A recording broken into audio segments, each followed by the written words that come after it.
4 अगस्त 2025। पहला पाठ। गणना ग्रंथ अध्याय 11 पद संख्याएं 4 से 15।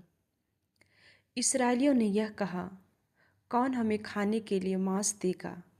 हाय, हमें याद आता है कि हम मिस्र में मुफ्त में मछली खाते थे, साथ ही खीरा, तरबूज, गंदना, प्याज और लहसुन। अब तो हम भूखे मारे जा रहे हैं, हमें कुछ भी नहीं मिलता।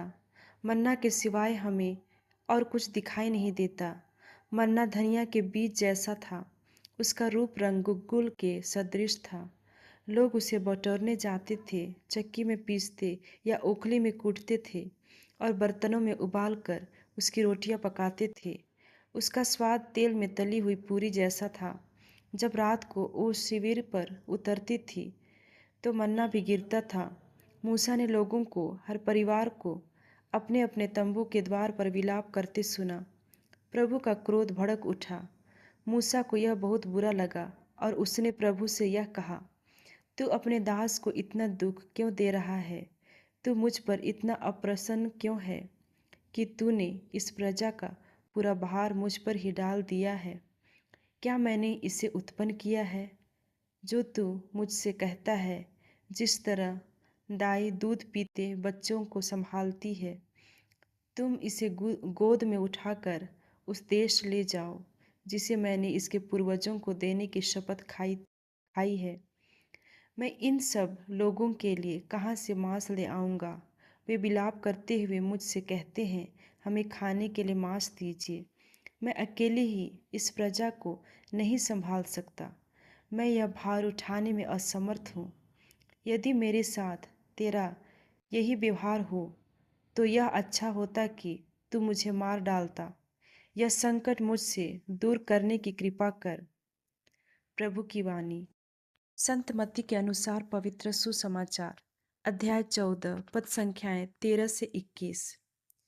यीशु यूहन्ना बपतिस्ता की मृत्यु का समाचार सुनकर वहां से हट गए और नाव पर चढ़कर एक निर्जन स्थान की ओर चल दिए। जब लोगों को इसका पता चला तो वे नगर नगर से निकलकर पैदल ही उसकी खोज में चल पड़े। नाव से उतरकर यीशु ने एक विशाल जनसमूह देखा। उन्हें उन लोगों पर तरस आया और उन्होंने उनके रोगियों को अच्छा किया। संध्या होने पर शिष्य उनके पास आकर कहने लगे, यह स्थान निर्जन है और दिन ढल चुका है, लोगों को विदा कीजिए जिससे वे गांवों में जाकर अपने लिए खाना खरीद लें। यीशु ने उत्तर दिया, उन्हें चले जाने की जरूरत नहीं है, तुम लोग ही उन्हें खाना दे दो। इस पर शिष्यों ने कहा, 5 रोटियां और 2 मछलियां के सिवाय यहाँ हमारे पास कुछ नहीं है। यीशु ने कहा, उन्हें यहाँ मेरे पास ले आओ। यीशु ने लोगों को घास पर बैठा देने का आदेश देकर वे 5 रोटियां और 2 मछलियां ले ली। उन्होंने स्वर्ग की ओर आंखें उठाकर आशीष की प्रार्थना पढ़ी और रोटियों को तोड़ तोड़ कर शिष्यों को दिया और शिष्यों ने लोगों को। सबों ने खाया और खाकर तृप्त हो गए और बचे हुए टुकड़ों के 12 टोकरे भर गए। भोजन करने वालों में स्त्रियों और बच्चों के अतिरिक्त लगभग 5,000 पुरुष थे। प्रभु का पवित्र सुसमाचार। मनन चिंतन। प्रभु यीशु जब भी भीड़ को उनके पीछे आते हुए देखते थे तो उन्हें उन पर तरस आता था। वे लोग बिना चरवाहे की भेड़ों के समान थे। बिना चरवाहे की भेड़ें भटक जाती है, उन्हें नहीं मालूम कि उन्हें कहाँ जाना है। वे इंतजार करती है कि उनका चरवाहा उन्हें सही राह दिखलाएगा। सच्चा चरवाहा ही भेड़ों की जरूरत को जानता और पूरा करता है।